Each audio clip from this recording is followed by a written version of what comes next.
আজকের রেসিপি হলো মাত্র 10 মিনিটে চিংড়ি ভাপা।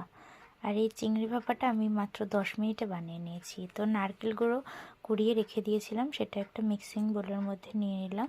সেই মিক্সিং বোলের মধ্যে আমি 4টে মতো লঙ্কা দিয়ে নিয়েছিলাম, আর লঙ্কাগুলো নিচে আছে।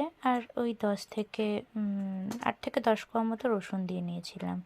দিয়ে নিয়ে তারপরে তার মধ্যে একটুখানি সামান্য মতো জল দিয়ে ভালো মতো পেস্ট করে নিয়েছিলাম। তারপরে ঢাকনাটা খুলে দেখলাম আর একটু জল লাগবে, তো আর একটু জল দিয়ে আরেকবার পেস্ট করে নিয়েছিলাম। পেস্টটা পুরো মিহিও হয়ে যাবে না, আর গোটা গোটাও থাকবে না। পেস্টটা ঠিক পরিমাণ মতো বুঝে করতে হবে। করার পরে তারপরে এক এক করে স্বাদ মতো মশলা দিয়ে নেব।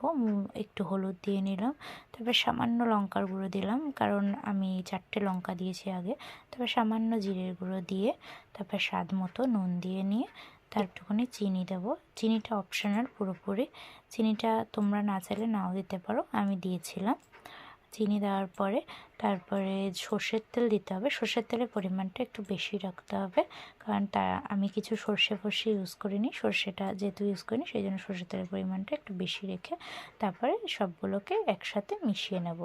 আর আমি এটা পুরোপুরি মিশিয়েছি, যেটা রেডি করেছি একটা মাইক্রোওভেন বয়েলের মধ্যে রেডি করেছি। তো তারপরে আমি চিংড়িগুলোকে নুন হলুদ মাখিয়ে ফ্রিজে রেখে দিয়েছিলাম। ওটা বার করে আমি ভালো মতো দিয়ে নিলাম। আর আমি কয়েকটা ছোট চিংড়িও ইউজ করেছি। সবাই বড় চিংড়ি চাইলে বড় চিংড়ি দিয়েও করতে পারো, ছোটো চিংড়ি চাইলে ছোটো চিংড়ি দিয়েও। আমি সাইডে ছোটো চিংড়িগুলো দিয়ে ভালো মতো একসাথে মিশিয়ে নিয়ে তার মধ্যে একটু সর্ষের তেল দিয়ে দিলাম উপর দিয়ে ছড়িয়ে, আর একটা কাঁচা লঙ্কা কুচি করেও দিয়ে দিয়েছিলাম মাঝখান দিয়ে চিড়ে। তারপরে ওটাকে ধরে আমি ঢাকা দিয়ে মাইক্রোওভেনের মধ্যে ঢুকিয়ে দিলাম। মাইক্রোওভেনে আমি মাইক্রোতে সেট করে নিয়েছিলাম 10 মিনিটের জন্য। 10 মিনিটের জন্য সেট করে নিয়ে আমি ওয়েট করছিলাম যে কতক্ষণে রেডি হবে। তারপরে 10 মিনিটের মধ্যে আমার রেডি হয়ে গেল গরম গরম চিংড়ি ভাপা। আর আমি তো ভুল করে হাত দিয়ে ধরে ফেলেছিলাম, তোমরা কিন্তু হাত দিয়ে ধরবে না, সবাই গ্লাভস পরে বের করবে। তো আমি গ্লাভস পরে বের করে নিয়ে এই যে দেখো রেডি গরম গরম চিংড়ি ভাপা।